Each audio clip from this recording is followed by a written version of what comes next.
I'm Madison Reynolds, 28 years old, and I still remember my father's exact words at my birthday dinner. I wish you were never born. You're nothing but a disappointment. My mother fixed her makeup. My brother smirked. My sister kept texting. I walked out of that five-star restaurant with tears streaming down my face, disappearing into the night. That was 3 years ago. They thought they'd broken me. They had no idea what I was about to become. Before I dive into my story, I'd love to know where you're watching from today. Drop your location in the comments and hit that subscribe button if you've ever had to rebuild your life from scratch. Trust me, what happens next in this journey might just give you the courage you've been looking for. Growing up in the Reynolds family meant growing up in the shadow of expectations.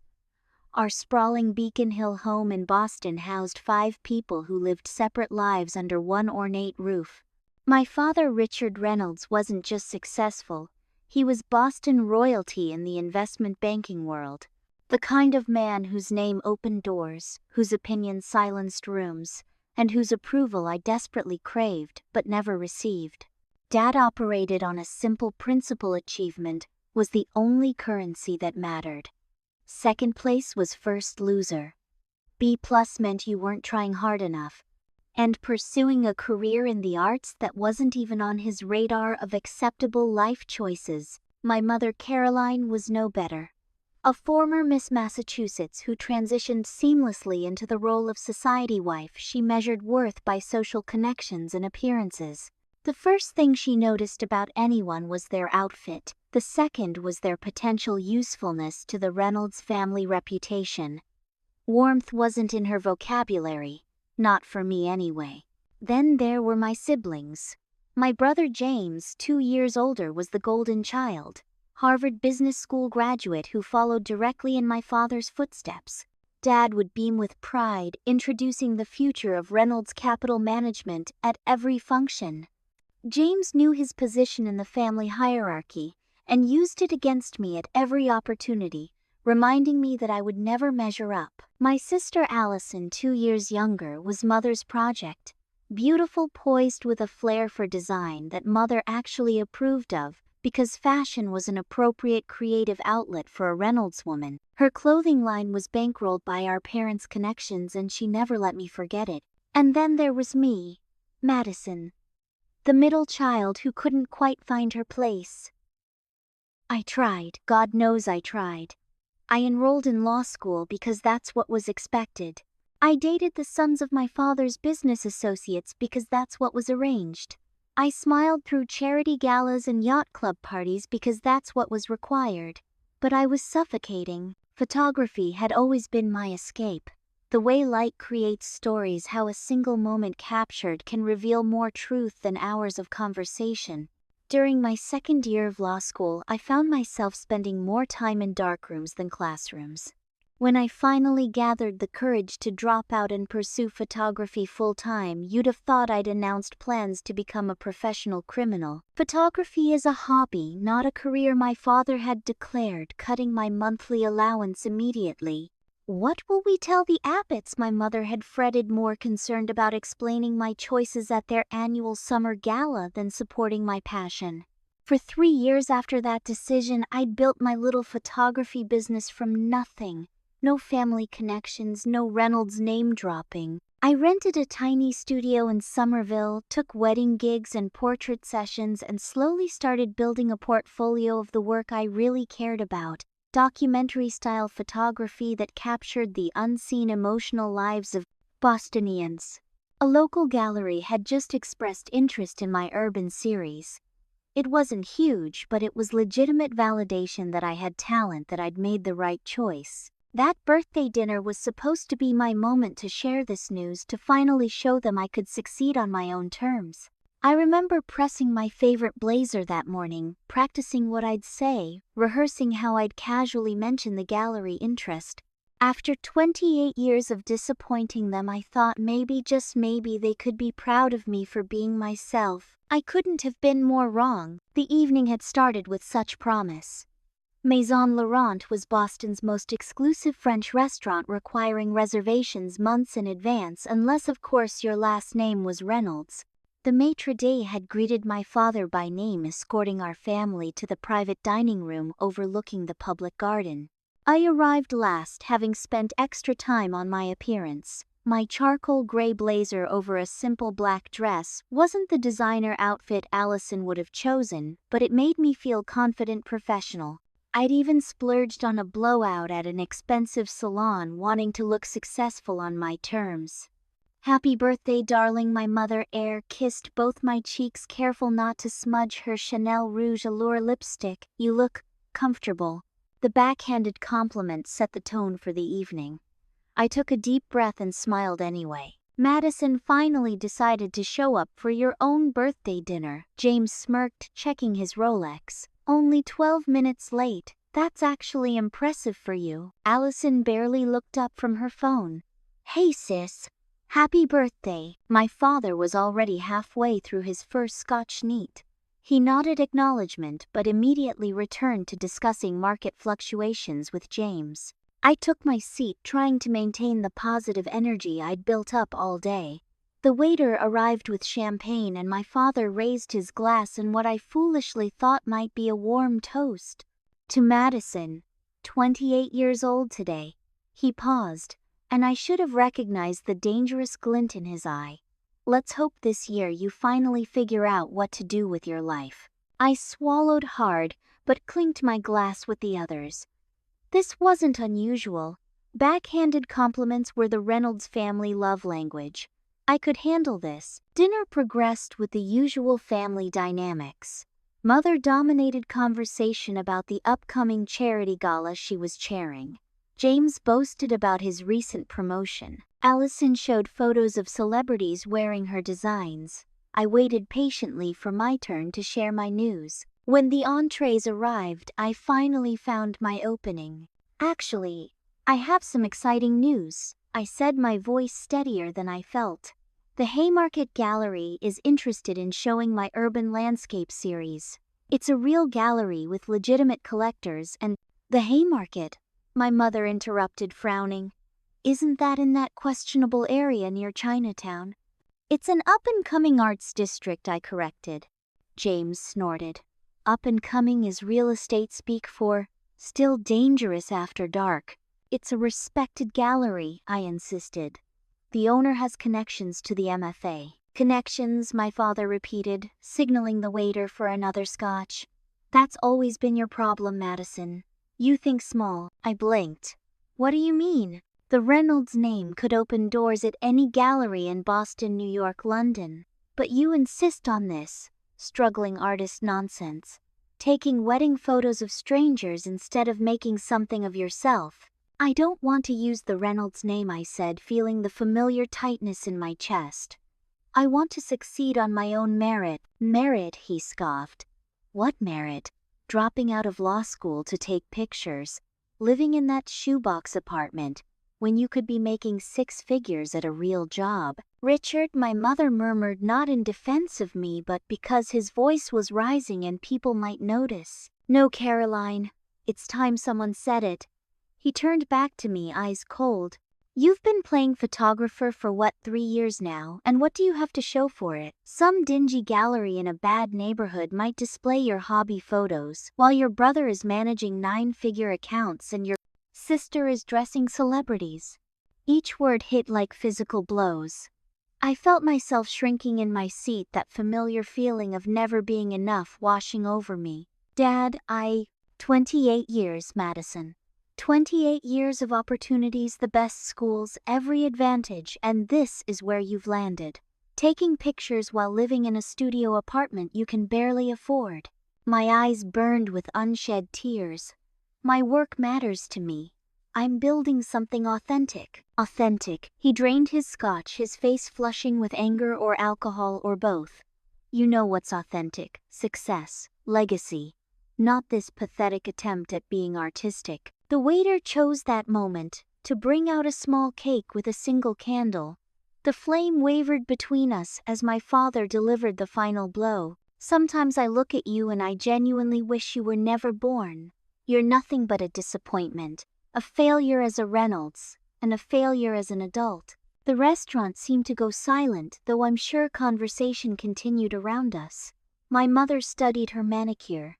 James had the decency to look uncomfortable but said nothing. Allison kept texting. The candle flickered, mocking the celebration we were supposed to be having. With shaking hands, I reached for my purse. "Madison, don't be dramatic," my mother finally spoke, but I was already standing. "Thank you for dinner," I said, my voice barely a whisper. My father didn't even look up as I walked out. No one called after me. No one followed. Outside, the April air felt cold against my tear-streaked face. I stood on the sidewalk of Boylston Street, surrounded by the elite world I'd been born into but never belonged to, and made a decision that would change everything. The Reynolds family had finally broken me. Or so they thought. That night, in my cramped Somerville apartment, I moved on autopilot. The tears had dried somewhere during my ride home, replaced by a strange, calm clarity. I pulled out my largest suitcase and began methodically packing only what mattered: my cameras, lenses, portable hard drives, with all my work and enough clothes to start over. 28 years of trying to earn love that would never come. 28 years of being the family disappointment. It ends now, I thought, as I looked around at the apartment that had been my first act of independence. By morning, I had a plan. I withdrew every penny from my personal savings account. $12,437.21 to be exact. Not much by Reynolds standards, but it was all mine, earned through photography gigs without my family's help. I sold my 5-year-old Honda Civic to a college student for $4,000 cash. I called my landlord, paid the lease-breaking fee, and left my furniture for the next tenant. Within 72 hours of that birthday dinner, Madison Reynolds effectively ceased to exist in Boston. I chose Seattle for its distance from Boston, its thriving art scene, and because not a single Reynolds business connection extended there. The cross-country flight felt like crossing a boundary between worlds. With each mile westward, I could breathe a little easier. My first apartment in Seattle was barely more than a room in the Fremont neighborhood. 400 square feet with a hot plate instead of a proper kitchen, and a shower so small I had to step out to wash my hair. The rent took nearly half my remaining funds, but the neighborhood was filled with artists, musicians, and creative spirits who didn't ask about family pedigrees or investment portfolios. Those first weeks were the hardest. Despite all my determination, there were nights I lay awake questioning everything. Had I overreacted? Was I throwing away privilege others would kill for? The familiar voice of self-doubt, which sounded suspiciously like my father, whispered that I would fail, crawl back home, prove him right. I took a job waiting tables at a local cafe to cover basic expenses.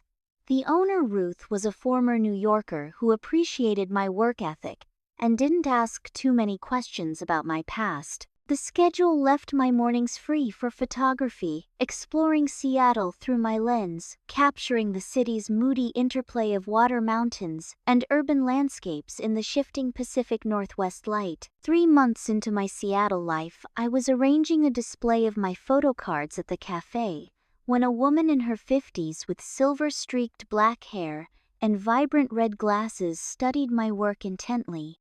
"You have an interesting eye," she said without preamble. "You capture something most photographers miss." "Thank you," I replied, surprised by her directness. "I'm Hazel Johnson. I own a small gallery in Pioneer Square." My heart skipped. "Madison Ray," I said, using the abbreviated surname I'd adopted. "I'm new to Seattle." "I can tell," she smiled. "Your perspective is fresh. Stop by my gallery sometime. Bring your portfolio." I almost didn't go. The memory of my father's dismissal of the Haymarket Gallery still stung, but Hazel's gallery turned out to be a well-respected space, showcasing emerging Pacific Northwest artists. When I finally gathered the courage to visit, portfolio in hand, Hazel spent 2 hours reviewing my work, asking questions about my process, my influences, my vision. "You're capturing emotional landscapes, not just physical ones," she observed, studying a series I'd shot of Seattle commuters in the rain. "There's loneliness here, but also resilience. A week later, Seattle Arts Monthly purchased one of my Rain series photos for their cover, my first legitimate sale in my new life. The check wasn't large, $500, but seeing photo by Madison Ray in print validated everything I'd risked. Hazel became my first real mentor, introducing me to local artists, suggesting exhibits I should see, critiquing my work with honesty but never cruelty. Through her, I learned more about photography in 6 months than I had in years of self-teaching. "You've got talent," she told me over coffee one rainy afternoon, "but you're holding something back in your work. The best photography comes from opening the wounds, Madison." I hadn't told her about my family, about the birthday dinner that drove me across the country. But she was right. I was shooting Seattle as an observer, not a participant. My work was technically good but emotionally guarded. That night, in my tiny apartment, I finally allowed myself to fully feel everything I'd been running from. The pain of rejection, the anger at my family's conditional love, the grief of leaving behind the only world I'd known. I sobbed until my body ached, until the neighbors probably wondered what was happening in apartment 3B. In the morning, I picked up my camera with new purpose. I began a personal project documenting transitions, people in moments of change, uncertainty, reinvention. The homeless teen finding shelter, the elderly widower learning to shop for one, the immigrant opening her first business. Each image reflected some fragment of my own journey without explicitly telling my story. As my first Seattle winter turned to spring, I realized something that felt revolutionary. I was happy. Not rich, not successful by Reynolds standards, but genuinely content in a way I'd never experienced in Boston. My apartment was still tiny, my clothes came from thrift shops, and I was still waiting tables part-time, but I was free. Free to create, free to define success on my own terms, free from the crushing weight of familial expectations. For the first time in my life, I wasn't Madison Reynolds' disappointment. I was just Madison Ray, photographer.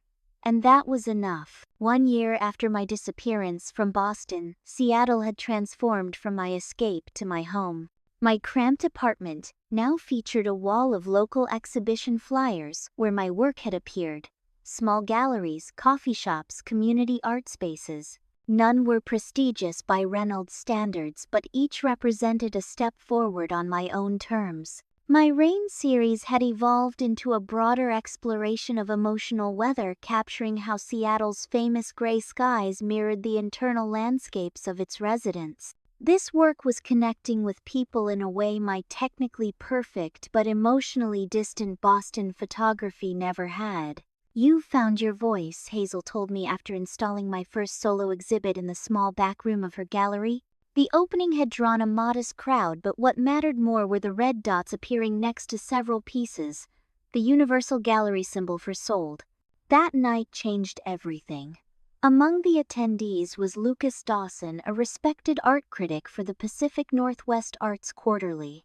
Tall, with unruly dark hair and perpetually ink-stained fingers, Lucas was known for his uncompromising standards and poetic writing. "Your work reminds me of Vivian Mayer," he said, studying my photograph of an elderly man feeding pigeons, the Seattle skyline blurred behind him.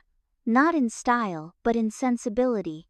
You see people others overlook." Coming from Lucas, this was high praise indeed. His subsequent review described my photography as revelatory in its quiet observation and suggesting a photographer whose own experience of invisibility has sharpened her perception of others' unseen lives. That review changed my trajectory. Suddenly, larger galleries were calling, local magazines were commissioning work, and my waiting shifts at the cafe decreased as my photography income grew. I formally registered my business as M. Ray Photography, the abbreviated name serving both as a brand and a continued shield from my past. 6 months after Lucas's review, I found myself with enough saved to lease a small studio space in Georgetown, an industrial area transforming into an arts district. The former auto repair shop wasn't glamorous, concrete floors, exposed pipes, temperamental heating, but the north-facing windows provided perfect natural light, and the rear area converted perfectly to a darkroom. You should raise your prices, Hazel advised during her first visit to the new space. You're undervaluing yourself. It was a struggle to follow her advice. The Reynolds in me recognized the business sense, but the part that had always been told I wasn't good enough resisted believing my work merited higher compensation. Eventually, I found middle ground, maintaining accessible prices for private clients while appropriately valuing my gallery pieces. My client base grew to include Seattle tech companies commissioning office artwork, boutique hotels seeking local photography for guest rooms, and a growing roster of individuals collecting my pieces. My social circle expanded too. Unlike the transactional relationships of Boston society, my Seattle friendships developed organically around shared passions. Weekly dinners with fellow photographers, impromptu gallery hops with artists from neighboring studios, heated debates about light and composition over cheap wine in someone's workspace. And there was Lucas. What began as professional respect evolved into a friendship I hadn't expected. He would stop by my studio, unannounced manuscript pages for his forthcoming book on Pacific Northwest, art tucked under his arm, offering coffee and conversation. "You're becoming a significant voice in the Seattle photography scene," he told me one rainy afternoon perched on my secondhand sofa while I edited images. "You know that, right?" I laughed it off, still uncomfortable with praise. "I'm just getting started." "That's why your work resonates," he insisted. "There's hunger in it. Authenticity." Lucas didn't know about the Reynolds family or my former life. Nobody in Seattle did. Sometimes I almost convinced myself that Madison Reynolds really had ceased to exist, that I had always been Madison Ray, that the painful birthday dinner was just a story I'd heard about someone else. Then came the email that shattered that illusion, an invitation from the Whitney Gallery in New York, one of the most prestigious contemporary photography spaces in the country, expressing interest in including my work in their emerging American Perspectives exhibition. This wasn't just success. This was validation at the highest level, the kind of opportunity that would establish me nationally, that would reach art collectors and museum curators from coast to coast. The kind of news that might eventually make its way back to Boston. Sitting in my studio staring at that email, I faced a decision. Accepting meant potential exposure to the world I'd fled. Declining meant limiting my career to protect my secret. "You have to do it," Hazel said when I showed her the invitation. "This is what you've been working toward." "Your work deserves this audience," Lucas agreed over dinner that night. Neither of them understood what I was risking. But as I looked around at the life I'd built, the studio filled with my photography, the friends who valued me for myself, the independence I'd fought for, I realized something important: I wasn't running anymore. "I've accepted the Whitney invitation," I told Lucas the next day. "You're right. My work is ready." What I didn't say, what I barely admitted to myself, was that maybe finally I was ready too. Ready to succeed visibly, even if it meant the Reynolds family might eventually discover what had become of their disappointment daughter. I just never expected the past to find me so quickly or so maliciously. 7 days after accepting the Whitney invitation, I was in my studio reviewing proofs when the security buzzer rang. Expecting a courier with new printing supplies, I buzzed in without checking the intercom. Minutes later, a knock at my studio door revealed the last person I expected to see: my brother James, impeccable, in a tailored suit, despite having traveled across the country, looking simultaneously out of place and completely confident in the Industrial Arts Building. "Madison," he said, his familiar voice sending a cold shiver through me. "You're not easy to find, little sister." I stood frozen, my carefully constructed Seattle life suddenly colliding with the past I'd escaped. "How did you find me?" "Dad hired someone after the first year." James stepped past me into the studio without waiting for an invitation. "Though I'll admit changing your name made it more challenging. Reynolds is our heritage, Maddie. It wasn't yours to discard." His casual use of my childhood nickname felt like an invasion. "What do you want, James?" He surveyed my studio with the practiced eye of someone assessing property value rather than appreciating creativity. "Nice little operation you've got here. Quaint. Again, what do you want? I closed the door, but remained standing, refusing to offer him a seat, refusing to make this ambush comfortable. James sighed, adopting the condescending tone he'd perfected since childhood. It's Dad. He's been having health issues, heart problems. The doctors say stress is a factor. A complex mix of emotions washed over me. Concern, suspicion, residual hurt. I'm sorry to hear that, but I don't see how it involves me. The family needs to present a united front right now. Dad's business partners are watching closely. Any sign of dysfunction could impact confidence in the firm. And there it was. Not concern for my well-being. Not regret for what had happened, but concern for the Reynolds image. Some things never changed. So you tracked me across the country because... What? You need me to pretend we're one big happy family for the stakeholders. James adjusted his cufflinks. Platinum, probably a gift from our father for some achievement I'd never been capable of. Look, what happened at your birthday was unfortunate. Dad was under immense pressure with the Morton acquisition. He said things he regrets. Did he say that he regrets it, or are you saying it for him? My brother's momentary hesitation told me everything. The point is, it's time to put childish grudges aside. The family needs you back in Boston. I'm not coming back, James. I have a life here, a career. Playing with cameras, he scoffed. Come on, Madison. This rebellious phase has made your point. You've survived on your own. Impressive. Now it's time to be practical. There's a trust distribution on your 30th birthday. Significant money. Money that could help you establish a proper studio, not this. He gestured dismissively. Garage operation. Get out, I said quietly. Be reasonable. Get out of my studio. My voice remained steady even as my hands trembled. I don't want Dad's money. I don't need the Reynolds name. I'm doing fine without any of you. James's facade of brotherly concern cracked, revealing the true purpose of his visit. You'll come crawling back eventually. When you're tired of being poor, when you realize that nobody out here knows or cares who you are. That's exactly why I love it here, I responded. People appreciate me for my work, not my last name. He laughed, the sound utterly devoid of humor. Keep telling yourself that. But know this. Dad's cutting you from the will entirely if you don't return to Boston by the end of the month. This is your last chance, Madison. I made my choice 2 years ago. Now please leave. After James departed, I sat in my studio, shaking, the carefully constructed walls between my past and present crumbling around me. I called Hazel, needing an anchor to my Seattle life. My brother found me, I explained after arriving at her gallery. For the first time I shared the full story of my family, the birthday disaster, my escape. Well, that explains a lot about your work, she said when I finished. Particularly your Invisible series. The next morning brought another shock. An important corporate client called to cancel a commission, citing a schedule change.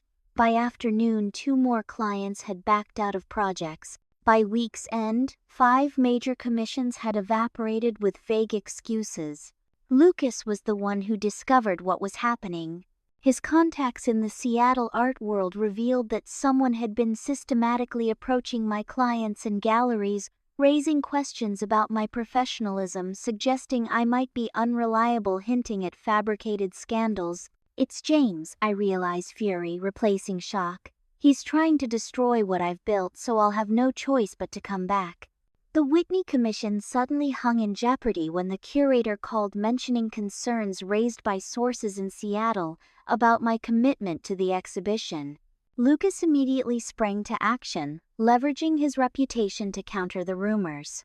I've worked with Madison for over a year, he told the Whitney curator in an email copied to me. Her work ethic is impeccable, her talent undeniable. Someone is deliberately sabotaging her career. His advocacy saved the Whitney opportunity, but the damage locally was significant. Several lost commissions couldn't be recovered. My carefully built financial stability wobbled precariously. You could sue for defamation, Hazel suggested. but that would mean publicly engaging with the Reynolds family, drawing precisely the kind of attention I'd been avoiding. Instead, I channeled my anger into work, creating a powerful new series documenting resilience in the face of betrayal, without explicitly revealing my own story. When James called a week later, his voice oozed false sympathy. "I hear you're having some professional difficulties, Madison. Such a shame. Dad's offer still stands. The family jet could pick you up tomorrow." "I know what you did," I replied calmly.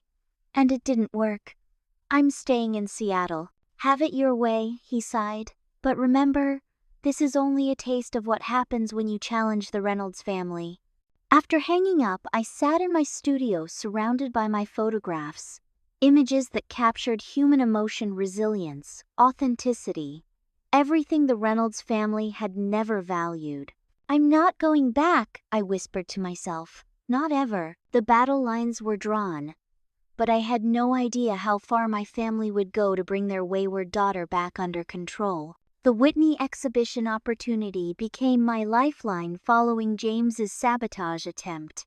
While my local client base was slowly rebuilding, thanks to Lucas and Hazel's advocacy, the New York show represented national exposure that could establish my career beyond Seattle. I threw myself into creating a cohesive collection that would make an undeniable statement about identity, visibility, and emotional truth. 6 months of intensive work produced Becoming Visible, a series documenting people in moments of personal transformation. Each photograph captured subjects at pivotal life transitions: an immigrant becoming a citizen, a transgender man after top surgery, a former executive leaving corporate life to become an organic farmer. Without explicitly including my own story, each image contained fragments of my journey from Madison Reynolds to Madison Ray. The Whitney curator was enthusiastic about the preliminary portfolio. "This is precisely the fresh perspective we're seeking," she wrote.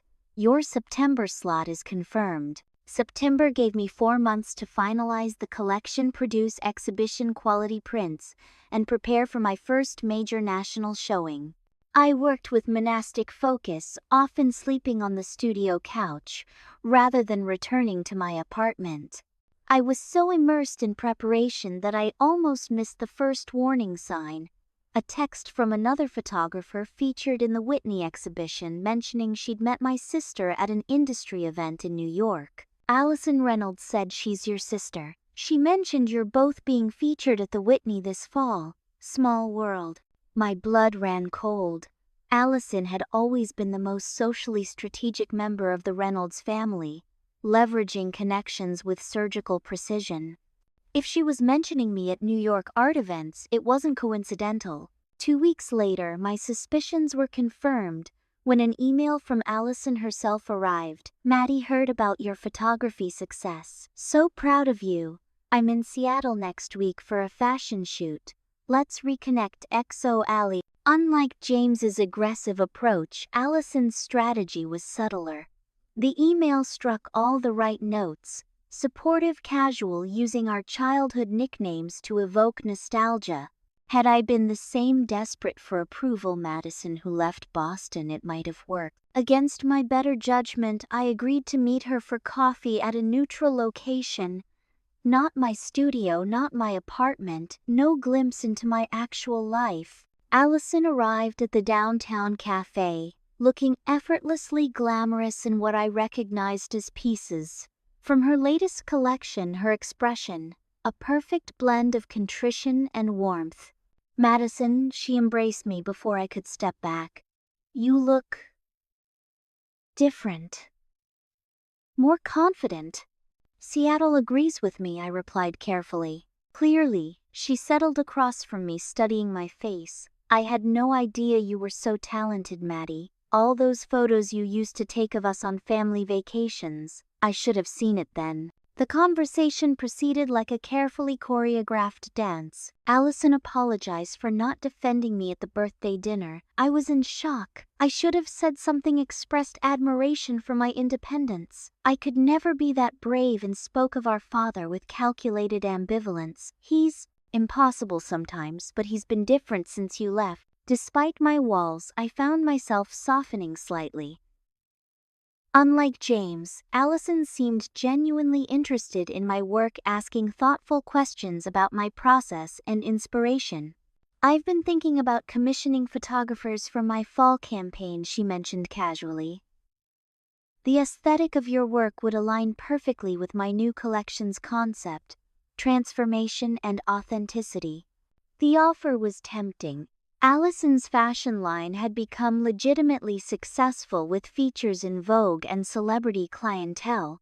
A campaign would mean significant income and exposure. "I'd need to see the creative brief," I said cautiously. "Of course, let me take you to dinner tomorrow. My hotel has an amazing restaurant and I can show you the concept boards." Over the next week, Allison wove herself into my life with the social dexterity she'd inherited from our mother.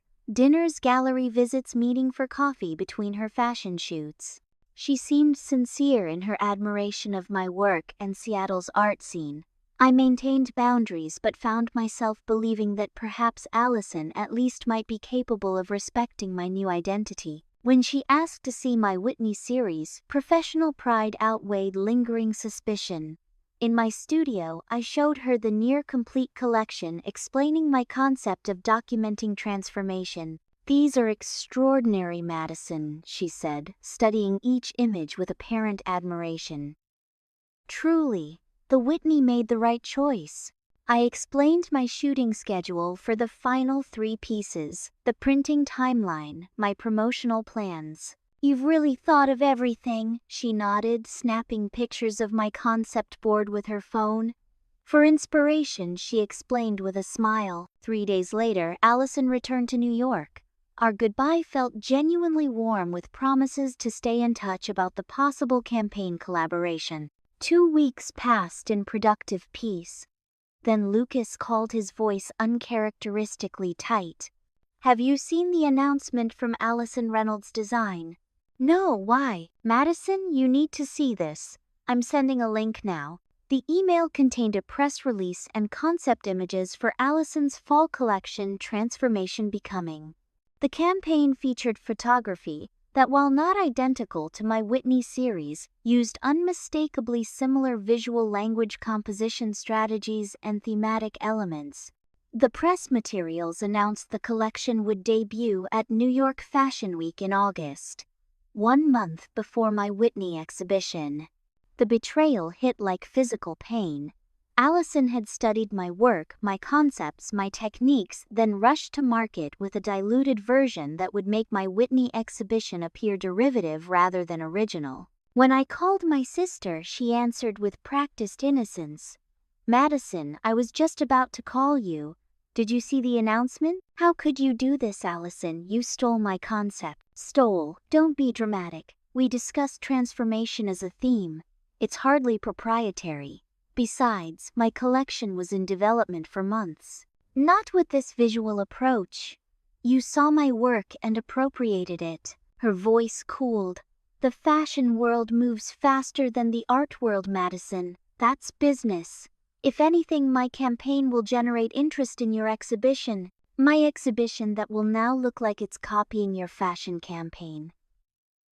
This could destroy my credibility before I've even established it nationally." "Always so sensitive," she sighed. "This is why you struggled in Boston.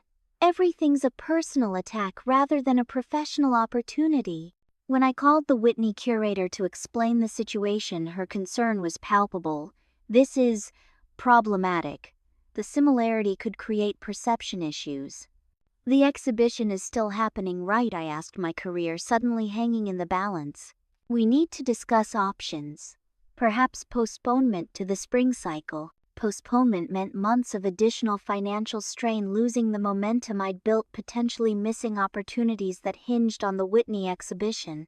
It meant Allison won. I spent that night sitting on my studio floor, surrounded by prints that now felt tainted, the culmination of 2 years' work undermined by my sister's calculated betrayal. For the first time since leaving Boston, I wondered if this independent path was sustainable against the full force of the Reynolds family. The next morning, Hazel appeared at my studio unannounced. "Lucas called me," she said, assessing the chaos of my workspace and my sleepless appearance. "New plan. We have 6 weeks before the Whitney deadline. You're going to create an entirely new series." "That's impossible," I protested. "It took me 6 months to develop this collection." "Because you were finding your voice. Now you know exactly what you have to say." She surveyed my existing work. "These are powerful, but they're still somewhat guarded. What's the one story you've never told through your lens?" I understood immediately. My own. Precisely. Not literally, not explicitly, but authentically. The story of leaving everything behind to become yourself. For the next 6 weeks, I barely slept. With Hazel's guidance and Lucas's unwavering support, I created Leaving to Become, a raw, emotionally exposed collection documenting various forms of necessary abandonment. The visual language was completely different from my original series and utterly distinct from Allison's fashion campaign. When I submitted the new portfolio to the Whitney curator, her response was immediate. "This is extraordinary work, Madison. Much stronger than the previous submission. September is confirmed." I had transformed my sister's betrayal into creative fuel, producing the most honest work of my career. The victory felt complete when Lucas showed me the review of Allison's fashion show, which criticized the photography campaign as derivative and lacking authentic emotional depth. The night before leaving for New York, I received a text from Allison. "Heard about your new Whitney series. This isn't over, Madison. Family always wins." The message confirmed what I already knew: the Reynolds family was not finished with me, and Boston was about to get much closer than I ever intended. The Whitney exhibition exceeded all expectations. Leaving to Become resonated with viewers and critics alike, described by the New York Times as a searing exploration of necessary abandonment and rebirth. Collectors expressed interest, museum representatives took my contact information, and several galleries inquired about future shows. The opening night crowd included art world luminaries, critics, collectors, and fellow photographers. Standing in that space, seeing my work displayed alongside established artists, I felt a validation that went beyond professional success. This was vindication, proof that leaving Boston, rejecting the Reynolds path, had been the right choice. I was discussing one of my pieces with a museum curator when Lucas appeared at my elbow, his expression tense despite the evening's success. "There's someone here to see you," he murmured. "Back corner by the exit sign." I followed his gaze across the crowded gallery and froze. My mother Caroline stood alone, elegant as ever in a designer dress that probably cost more than 3 months' rent on my Seattle apartment. Unlike James's aggressive approach or Allison's calculated manipulation, my mother's presence was harder to interpret. "Should I run interference?" Lucas offered, protective after witnessing the aftermath of my siblings' betrayals. "No," I decided after a moment. "I need to handle this." As I approached, I noticed something unexpected. My mother looked older, more vulnerable than the perfectly composed society matron I remembered. Her hands fidgeted with her clutch in a display of nervousness I'd rarely seen. "Madison," she said when I reached her, "your work is remarkable." The compliment, delivered without qualification or comparison, was so unexpected that I momentarily lost my practiced composure. "Thank you," I finally managed. "Why are you here?" "To see you. To see your work." She glanced around the gallery, taking in the crowded space, the red dots indicating sales beside several of my photographs. "And to apologize." Of all the words I might have expected from Caroline Reynolds, apologize ranked among the least likely. In 28 years, I had never heard my mother admit fault about anything. "I should have stopped him that night," she continued, voice lower. "What your father said to you was unforgivable. I knew it then, and I said nothing." I studied her face, looking for the manipulation beneath the apparent sincerity. That was 2 years ago, Mother. 2 years, 4 months and 16 days, she corrected softly. I've counted every one of them, Madison. Something in her precise accounting caught me off guard. Where's Dad tonight? Or James? Or Allison? I came alone. She hesitated, then added, Your father and I are separated. I've moved out of the house. This revelation stunned me more than her appearance at the exhibition. Richard and Caroline Reynolds were Boston royalty, their marriage, a cornerstone of their carefully constructed public image. Since when? 6 months ago. She straightened her shoulders. After I discovered what Allison did with your photography concepts, that was the final straw. Over the next hour, as the exhibition crowd thinned, my mother shared a narrative I struggled to reconcile with my understanding of my family. According to Caroline, my disappearance had triggered growing tensions in the Reynolds household. My father's refusal to acknowledge his role in my departure, James's obsessive efforts to locate me, Allison's increasingly manipulative behavior, all had contributed to Caroline's gradual disillusionment. I've spent my life upholding appearances at the expense of what matters, she said. Watching your success tonight, seeing what you've accomplished entirely on your own. I'm proud of you, Madison, and I'm ashamed of myself. Despite my walls, despite the lessons of James and Allison's betrayals, something in my mother's words rang true. Or perhaps I simply wanted to believe that one member of my family could change, could see me for who I was rather than who they wanted me to be. 2 days later, Caroline flew back to Boston with a promise to visit Seattle soon. Over the following weeks, we maintained cautious contact. Occasional phone calls, emails, sharing details of our separate lives. She sent photographs of the Beacon Hill apartment she'd rented after leaving the family home. I shared images of my Seattle studio. When she suggested visiting during the upcoming holiday season, I hesitated but ultimately agreed. The success of the Whitney exhibition had created momentum for my career, with new opportunities arising weekly. I felt secure enough in my identity as Madison Ray to risk further connection with my past. Caroline arrived in Seattle 3 weeks before Christmas, taking a hotel room downtown rather than presuming to stay with me. Her visit started promisingly. She seemed genuinely interested in my life, asked thoughtful questions about my work, and expressed admiration for the independent existence I'd built. Gradually, I introduced her to my Seattle world. She met Hazel, toured my studio, joined me and Lucas for dinner. She observed my daily routines with what appeared to be growing respect, occasionally commenting on how different my life was from what she had imagined. I've been thinking, she said one evening as we walked along the waterfront. Would you consider establishing a small studio in Boston as well? Not to move back, just to expand your presence. There's growing interest in your work there since the Whitney exhibition. The suggestion triggered immediate wariness, but her reasoning seemed sound from a business perspective. The East Coast art market was significant, and establishing bi-coastal presence could be strategically valuable.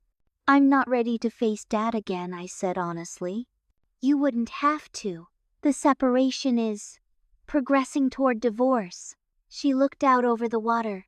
Richard is not taking it well. His controlling nature has worsened. It's partly why I needed this break in Seattle. Over the next 2 weeks, I found myself sharing more about my plans and projects. Caroline expressed particular interest in my financial arrangements. Gallery commissions, print pricing, studio expenses. I attributed this to motherly concern about my stability, perhaps mixed with genuine curiosity about a world so different from her own. The warning signs were there, but I missed them. Her frequent phone calls in the hallway, her detailed questions about my banking arrangements, her particular interest in my lease terms. I wanted to believe in her transformation, in the possibility of having one family member who could accept and support Madison Ray, rather than demanding the return of Madison Reynolds. 3 days before Christmas, I arrived at my studio to find the door lock changed. A notice from the building management company cited lease violations and unauthorized commercial activity. My key no longer worked, my possessions and equipment were locked inside. Frantic calls to the management company revealed the devastating truth: someone claiming to be my business partner had reported code violations, disrupted neighboring tenants, and failed to maintain liability insurance. The building manager apologized for the inconvenience but insisted the complaints came from multiple sources and required immediate action. When I returned to my apartment, still reeling from the studio lockout, worse news awaited. My landlord had received similar complaints about my running a business from a residential property. My lease was under review for potential termination. The final blow came that evening. My bank called to verify suspicious activity.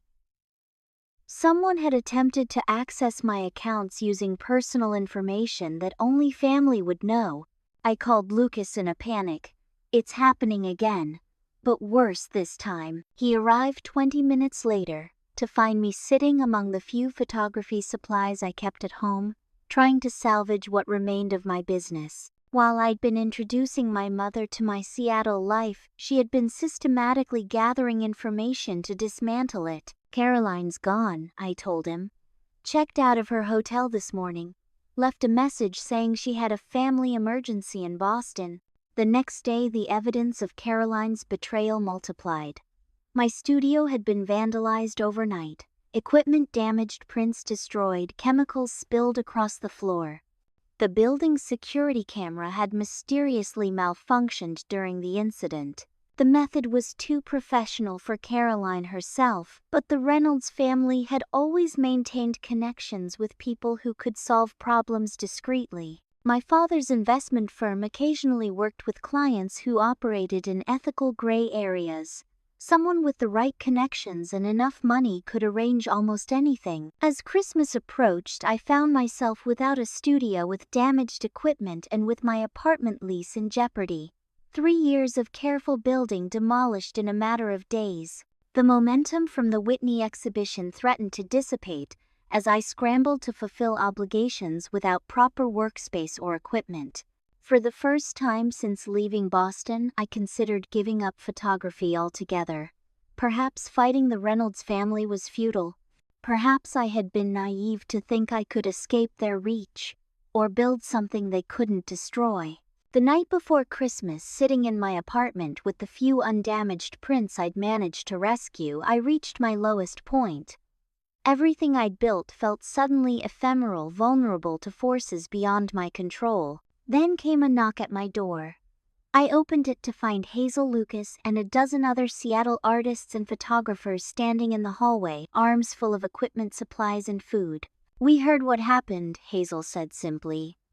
"We're not letting them win." In that moment, surrounded by people who valued me for myself rather than my family name, I realized the true difference between my Boston life and my Seattle existence.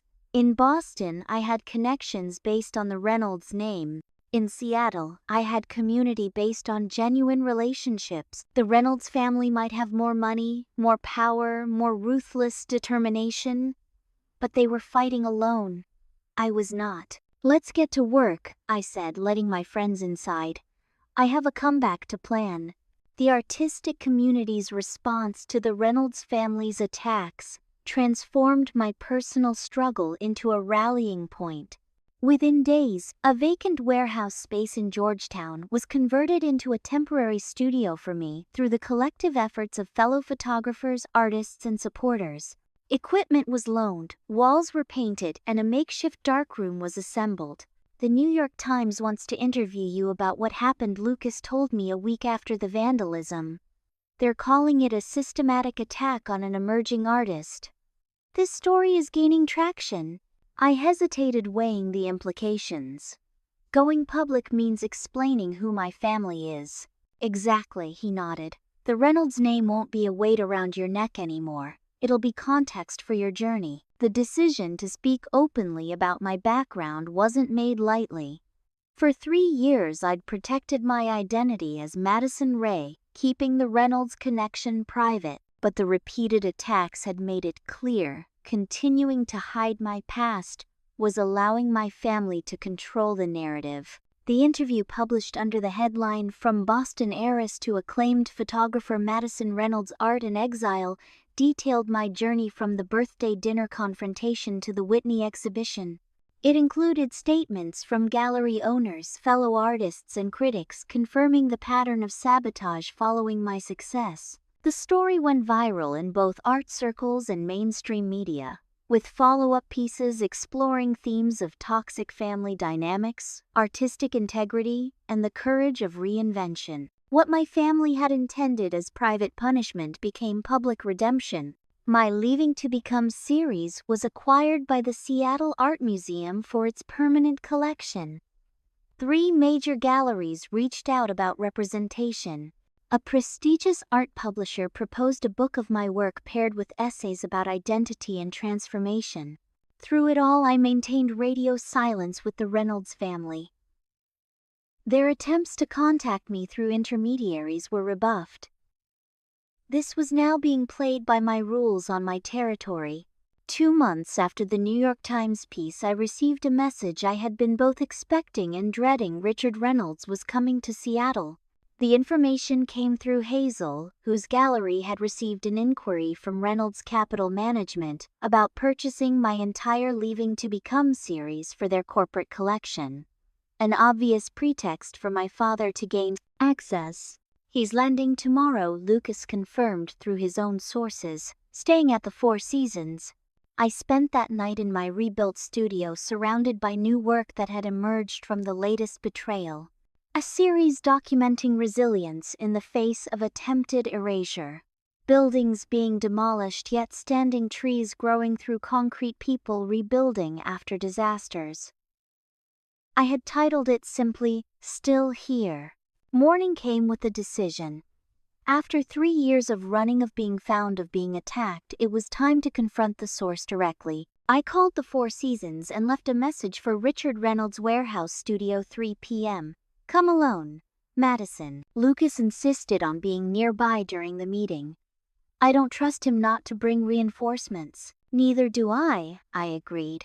"But this ends today one way or another." At precisely 3 p.m., a black town car pulled up outside the warehouse. My father emerged immaculate as always, in a tailored suit that looked absurdly formal against the industrial backdrop. Even from a distance I could see time had marked him. More gray in his hair, deeper lines around his mouth, a slight stoop that hadn't been there 3 years ago. He entered the studio alone, briefcase in hand, taking in the space with the evaluative gaze I remembered from childhood. Assessing, calculating, determining worth. "Madison," he acknowledged, his voice unchanged. The voice that had declared me a disappointment, a failure, unwanted. "Richard the First," replied deliberately, using his first name rather than Dad. A small but significant declaration of our altered relationship. His eyebrows raised slightly at the informal address. "You've caused quite a disruption to the family." "I didn't do anything to the family. I left it, and then embarked on a very public campaign against us. I built a career.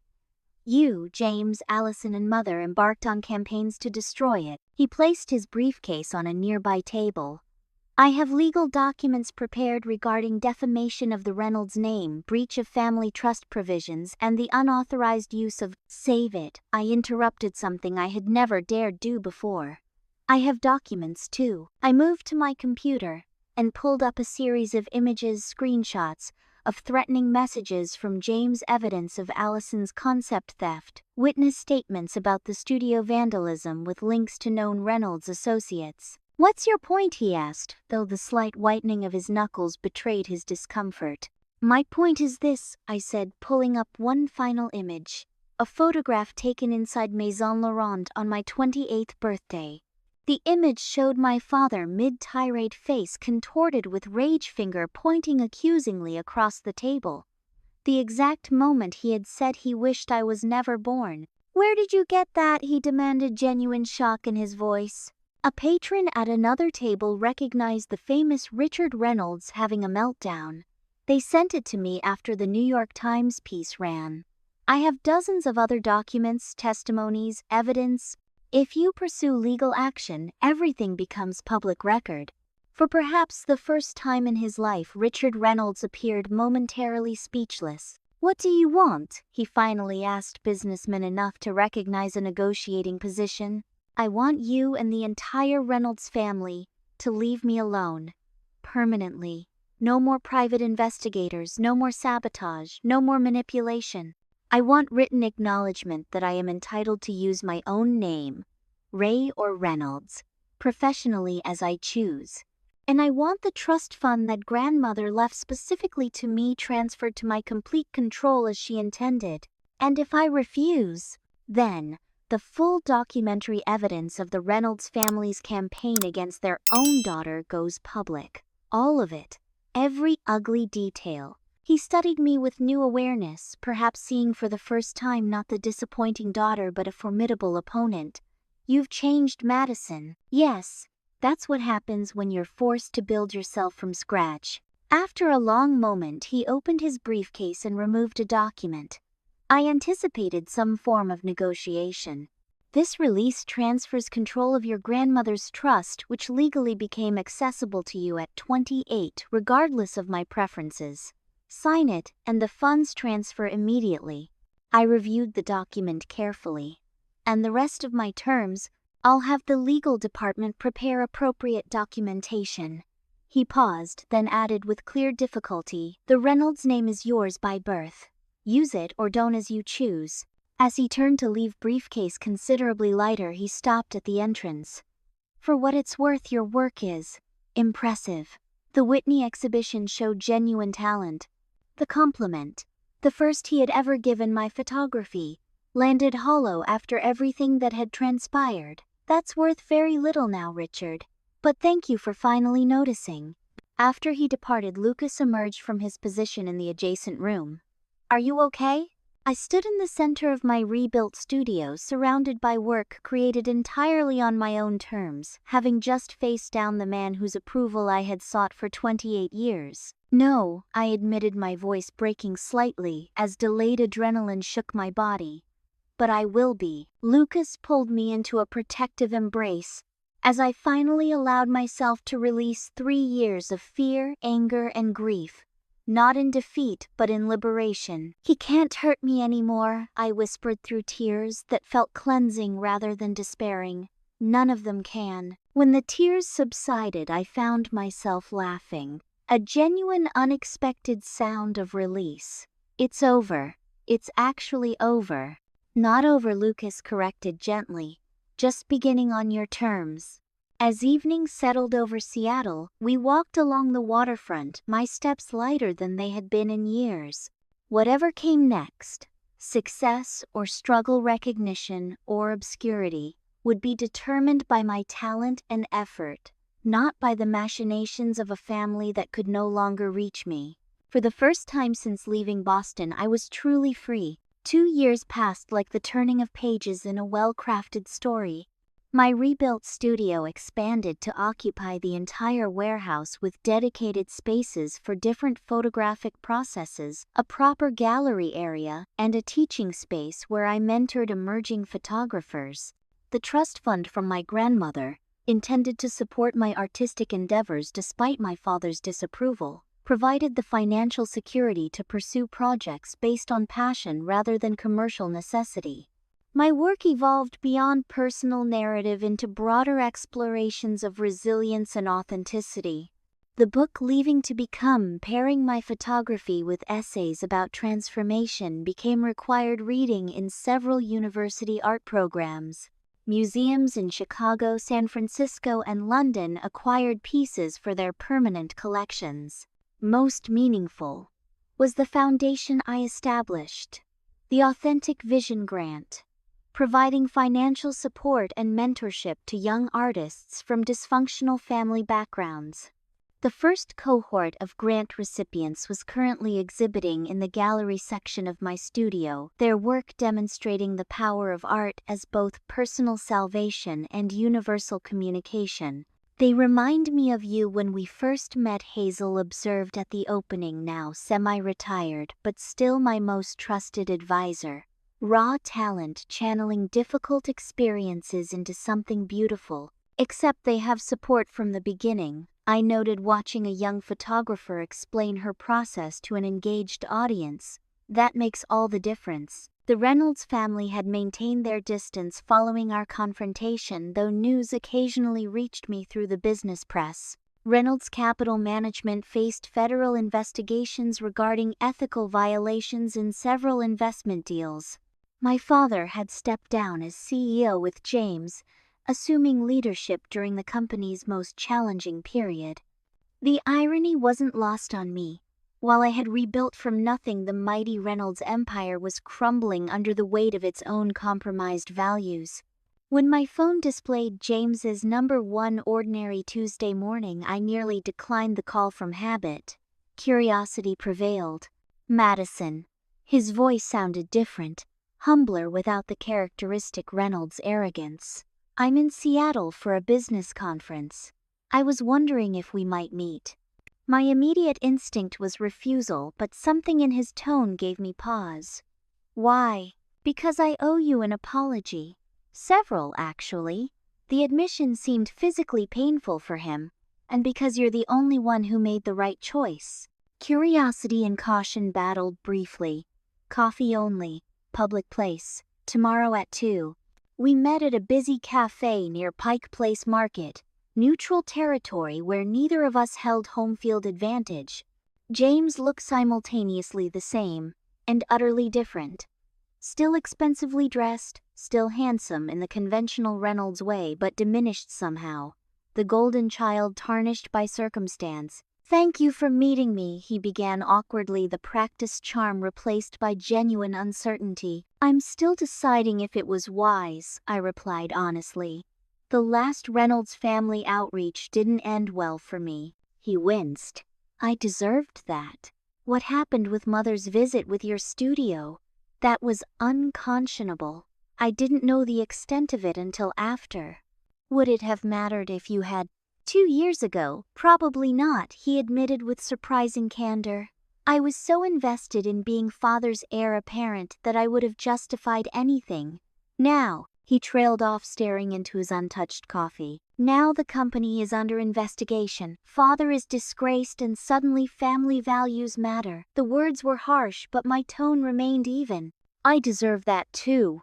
He sighed, looking older than his 33 years. The investigations have been enlightening, discovering how Father conducted business, what he was willing to do for profit. It's forced me to reconsider everything, including your sister, especially you. He met my gaze directly. You were right to leave Madison. You were right to build your own life. I was wrong to try to drag you back. The admission, so contrary to the James I had known, left me momentarily speechless.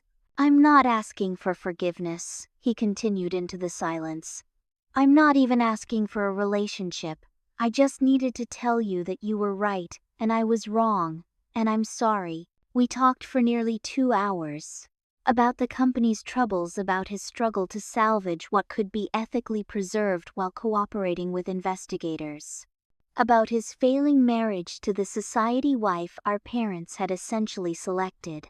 About his growing realization that the Reynolds legacy he'd fought to protect was built on exploitation and appearances. What about Allison? I asked eventually. Struggling. Without family connections, her fashion line is floundering. She's not speaking to me since I cut off the company's financial support for her business. And Mother? Living in France now. Divorced from Father last year with a settlement that nearly broke the company. She sends postcards occasionally. And Richard, I still couldn't bring myself to call him father. James's expression hardened slightly. Bitter, angry, convinced he's the victim in all this. Some things never change. As we prepared to leave, I studied my brother's face. The familiar features now marked by experiences that had forced growth he had never anticipated. I'm not ready to have you in my life again, James. Not yet. Maybe not ever. He nodded, accepting the boundary. I understand, but I continued, I'm not opposed to coffee again. Maybe next time you're in Seattle, with proper notice. The smile that briefly transformed his face reminded me of the brother I had glimpsed in childhood before competition and expectations had hardened him. I'd like that. As James departed, Lucas arrived for our previously scheduled gallery visit. Was that, James? Yes. How did that go? I considered the question as we walked. Strangely healing, actually.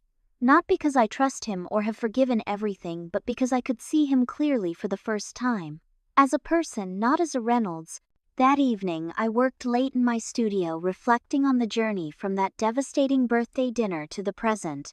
The Reynolds family had shaped my beginning but not my becoming. The wounds they inflicted had eventually forced growth that might otherwise never have occurred. Lucas joined me as I was finishing our professional relationship, having evolved into something deeper over the shared battles and victories of the past years. His unwavering support during my darkest moments had gradually transformed into a partnership built on mutual respect and understanding. I have news, he said, settling beside me on the studio couch. The Museum of Modern Art wants to include your work in their American Identity exhibition next year. That's incredible, I smiled, recognizing the significance but no longer defining my worth through external validation. They specifically requested pieces from both your earlier Seattle work and the post-Whitney series. They're interested in the evolution from Madison Ray to Madison Reynolds Ray. The hyphenated name had been my final peace agreement with myself, honoring both the identity I was born with and the one I had created. Not a rejection of my past, but an integration of it into a more complete self. Will you come to New York with me for the opening? I asked. Try to stop me, he smiled, taking my hand. I've been with you through the worst. I wouldn't miss celebrating the best. Later that week, I hosted a birthday dinner in my loft apartment above the studio. Not the birthday that had driven me from Boston, but a new one, marking another year of chosen family rather than biological obligation. Hazel was there, along with fellow artists, friends, mentees from the foundation, and Lucas. As candles illuminated faces of people who valued me for myself rather than my name or utility, I recognized how completely the narrative had transformed.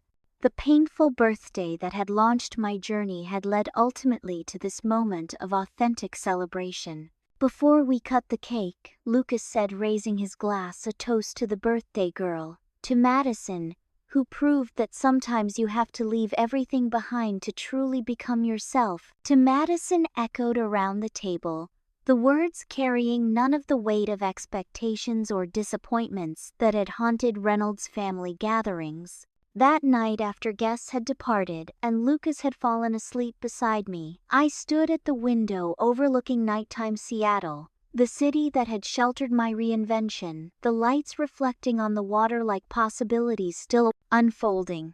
The journey from Madison Reynolds to Madison Ray, and finally to Madison Reynolds Ray, had been brutal at times but necessary. The broken pieces had reformed into something stronger, more authentic, more beautiful than what had been shattered.